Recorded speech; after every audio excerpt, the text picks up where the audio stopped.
say there's a general perception that the gap between the rich and the poor is apparently and quite conspicuously widening worldwide.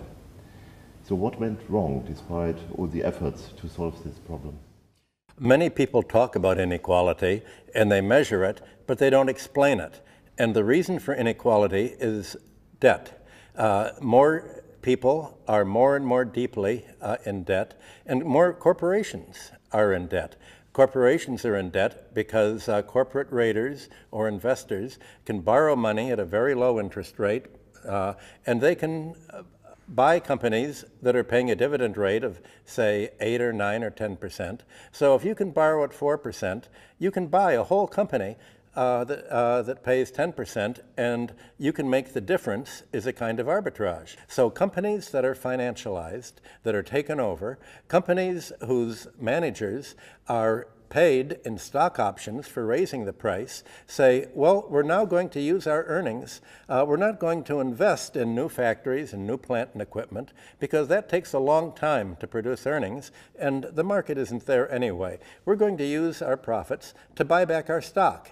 As a manager in stock options, I'm paid by how much I increase the company's stock for the stockholders. So basically, the banks gain by making more and more takeover loan interest, and stockholders gain to buy a stock that's going up in price, not because a company's producing more, not because it's earning more, but simply because it's buying up its own stock. Well, meanwhile, people are going more and more in debt. It's hard, I think, for Germans to realize how deeply in debt Americans are for their housing. Right now, the U.S. government guarantees mortgage loans made that absorb up to 43% of the borrower's income. Now imagine paying 43% of your income. Imagine if the Germans had to pay that high a proportion for rent. They wouldn't have money to spend on goods and services. It would squeeze the market. Well, over and above the 43% that families pay for income, all this is guaranteed by the government. If they go wrong, the banks don't lose. They have to pay student loans. In America, people may spend 10%, even more on student loans. So that's a big chunk of their income. The wages in America, before you get the wages, 15% and more is taken out for Social Security and health care. And then other bank loans have to be paid, credit card interest, auto loans, and taxes, maybe 10 or 15% above that, for income taxes, local taxes, and excise taxes. So the average paycheck in America that a family actually can spend on consumer goods, on goods and services, on food and clothing and transport is only about 20% of their income. And it's shrinking because they have to break even by borrowing more and more of their credit card debt. More and more interest and amortization has to be paid to the banks. And if markets are shrinking, why would companies invest more in plant and equipment? So investment is falling, consumption is falling, and the banks say, well, we're going to be in trouble because people can't afford to buy houses, they can't afford to repay their loans. So the Federal Reserve is doing what the European Central Bank does. It says, well, we'll lend you credit at 0%, and you can simply keep lending money to try to push up housing prices all the more. Now, in America, people think that when housing prices go up, the economy gets richer. But what it really does is it gets more and more in debt. When people borrow more to buy a house, they can afford to outbid other rival buyers and raise the house price. But what that means, every time housing prices go up, people have to pay more and more of their income for it and have less and less to spend in the economy. That's what makes Germany so competitive. You have low rents here. Until now, you've had low housing prices, so you have a competitive advantage over the United States. The United States Treasury talks to the European Central Bank and says, you must make Europe more uncompetitive. We don't want Europe as a competition. We want you to flood the economy with credit. We want you to make European labor as expensive as American labor so that you will not be in competition with American firms and producers. And we also don't want you to invest in in Ukraine, Russia. Leave that to us. We will invest in Ukraine and Russia. You must impose sanctions on it.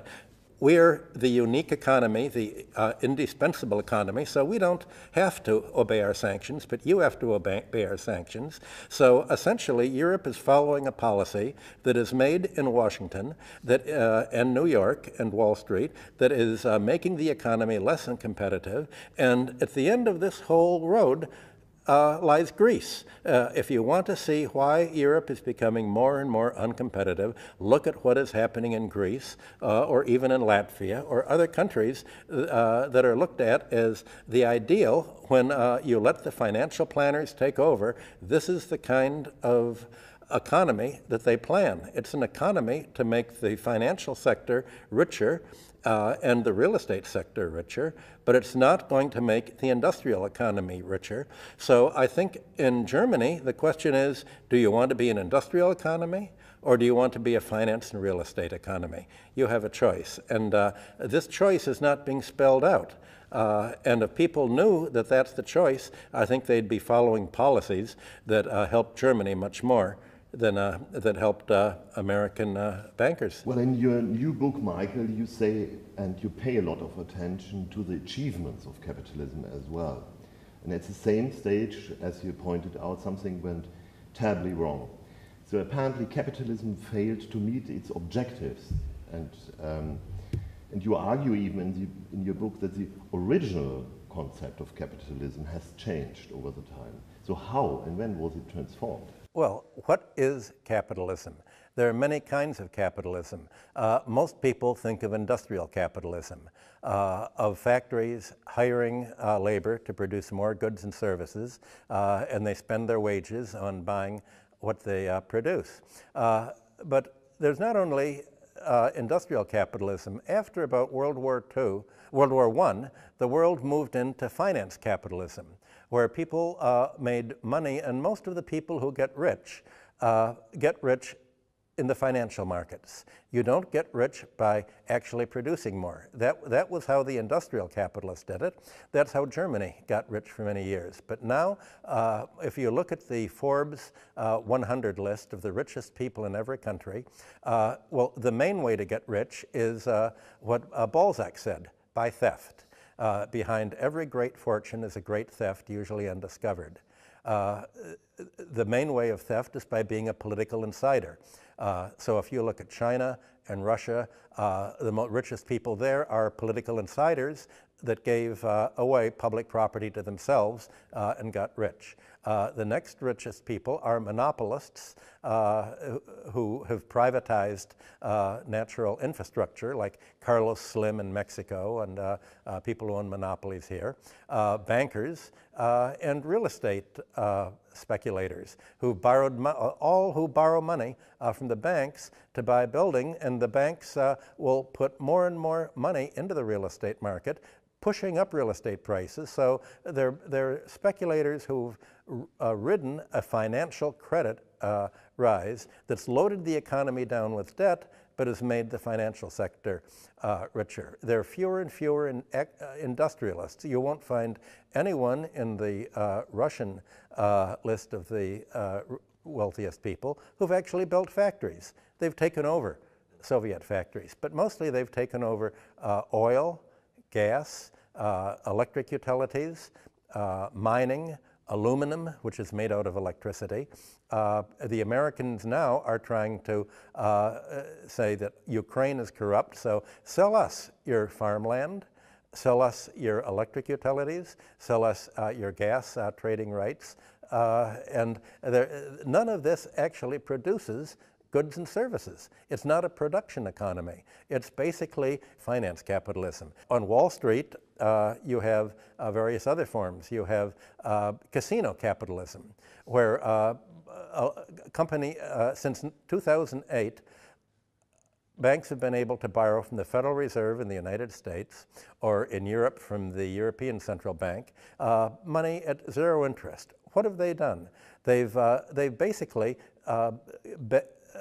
made bets on mathematical derivatives. They bought foreign exchange, foreign currency, They've bought foreign bonds yielding high prices, like between 2008 and 2010, they bought Greek bonds yielding much higher prices. And then when the Greeks couldn't pay, the European Central Bank came in and, with the IMF and lent money to Greece to buy all the bonds that bondholders pay them in full, so that they made a killing by the European Central Bank. Now, this is at a time when employment was declining in Greece and Southern Europe. The European Central Bank didn't do what a real central bank does, which is finance government spending into the economy to revive employment, to help bring the economy out of recovery.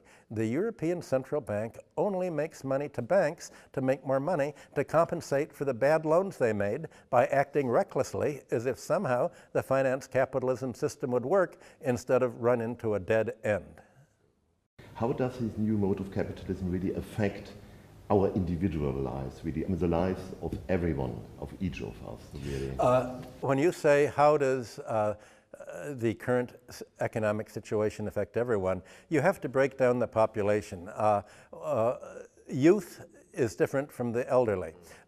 All over America, also in Greece, they've extended the retirement age. They've said you're not going to get pensions as early as you thought because we've lost our money in Wall Street. I'm sorry, we can't afford to pay the pensions. You've got to stay in the workforce longer. So the elderly are staying in the workforce much longer in countries where the retirement age is raised. That means that young people, there are no jobs for young people, because there are only so many jobs that are required to produce. And so young people have great difficulty getting into the labor force. 70% of professors in the United States are part-time. That means when you get a PhD, you'll be able to make only maybe $2,000 a year per course, a whole year, and you only get $2,000 as an adjunct professor, part-time, because universities can make money that way. Well, meanwhile, you've taken out student loans that may cost $150,000, $200,000, so you have to pay student loans. The average rent in New York City is $4,500 a month. So just imagine, you'll have to pay a few $100, maybe $500 a month on student loan.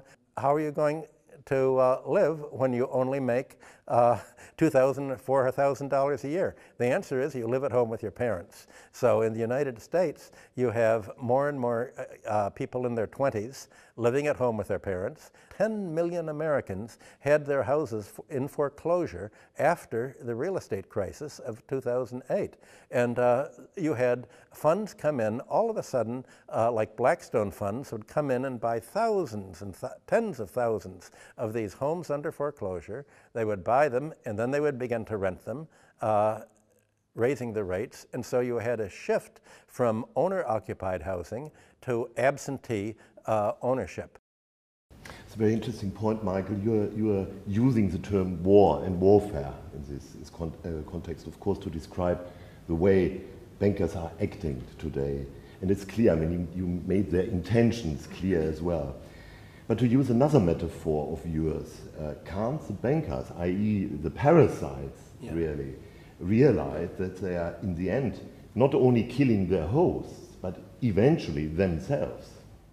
There's always a symbiosis between hosts and parasites. A smart parasite will keep the host alive and growing and reproducing so that there can be more hosts for the parasite. But a self-destructive parasite in nature will actually just take so much from the host that it kills the host and then lay eggs in it, and the eggs will destroy the host's body. And what you have in finance is not the intelligent parasite of nature that lives in the long run of helping the host population increase. Finance lives in the short run. It doesn't have, it's a hit and run. Until World War I, Germany was the country above all that had a long-term industrial finance. Germany and Central Europe was the only area of the world whose banks would actually lend to create factories, to build factories, and take a long-term views. And most of the great German industrial companies had bankers on their boards, and the banks would not only lend money to the companies, they'd be stockholders in the companies. They'd have an equity share. They worked with the companies, very productive. That is what fueled Germany's industrial revolution leading up to World War I and made the country so prosperous. Your new book and the German edition of your new book is called Der Sektor. Yes. Yeah, which you call in English, we call it the fire sector. So what exactly do you mean by sector? And above all, how could the sector have to become so powerful? In the United States, national income economists realize that finance, insurance, and real estate are not part of the industrial economy. They're part of overhead. They make money from the industrial economy, so the statistics separate finance, insurance, and real estate into what's called the FIRE sector, Finanz, Versicherung und Immobilien. You can overdo it. They realize that this is where all of the wealth is being sucked up into. If you look at almost every country, but especially the United States, all of the wealth has been, the growth in income doesn't accrue to the 99% of the population that are employees that make goods and services or work. They've all accrued to the finance, insurance, and real estate sector. And this is the sector that essentially creates the money, that manages the money, that owns the real estate, and runs the health insurance. Health insurance costs have risen at 15% per year in the United States. Very, very fast. Rental costs have been rising 10% a year. There's been a huge inflation in the prices that people have to pay for housing, the prices people have to pay for insurance, increase in what they have to pay the banks. But actual wages have gone down. And that means that while wages are going down, people have to pay more and more money to finance, insurance, and real estate. That means there's less and less ability to buy goods and services. Already in the 1930s, a new term was created, and that was debt deflation. The more debt people have to pay, the less they have to pay on goods and services, so prices for consumer goods go down. So what you've seen since 2008 has been consumer prices drifting down or remain constant in the United States and in Europe, real estate prices going up, insurance rates going up, and finance, stock market going up, and the bond market going up. So you have two divergent economies. The FIRE sector is not part of the overall industrial economy. It's separate from it, and it makes its money from the industrial economy. And you could say, as my friend David Graeber does, that the 1% get rich by holding the 99% in debt to them. And that's what explains the inequality in today's world. The 99% are paying more interest and rent and financial penalties to the banks, insurance industry, and real estate. To have politicians any influence whatsoever on the sector, and what can and ought to be done to re-establish the primacy of politics and of democracy and of the true interests of the people? It's very difficult to see what can be done because the economy drive to become like Greece cannot be stopped until you write down the debts. This is the problem that people are not willing to realize, that you can either save the economy or you can save the bankers and bondholders. And the bankers and bondholders really dominate the media, they dominate the schools, they give subsidies to the business schools and the economics departments to teach that you can't cancel the debts. But actually, if you look through history, every society has had to cancel the debts in one way or another. The German economic miracle really was the Allied monetary reform of 1947, when all German internal debts were canceled, except for minimum working balances in the bank accounts, and except for the money that German employers owed their workers. That was a debt, it's a payroll debt. But Germany was able to start its economic miracle debt-free. Right now, that's called unthinkable. So you could say that my book is about thinking about the unthinkable. Still, I want to ask you what comes next, because you have been not only one of the few economists who predicted the financial crisis, but also, I believe you were the first to forecast the real estate collapse. And so I was wondering, if we go on like that, don't you think that we have to expect a revolution even? Well, I have to be more modest. You say that it's true that the Financial Times cited me as one of the first, along with my friend Steve Keen, to forecast the crisis. But that's because in addition to teaching, I was a popular journalist in America, and I wrote a cover story for Harper's Magazine saying exactly what would happen.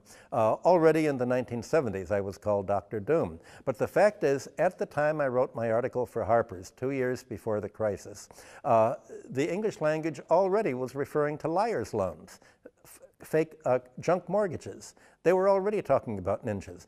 All of Wall Street and all of the investment community knew that the economy was based on financial fraud.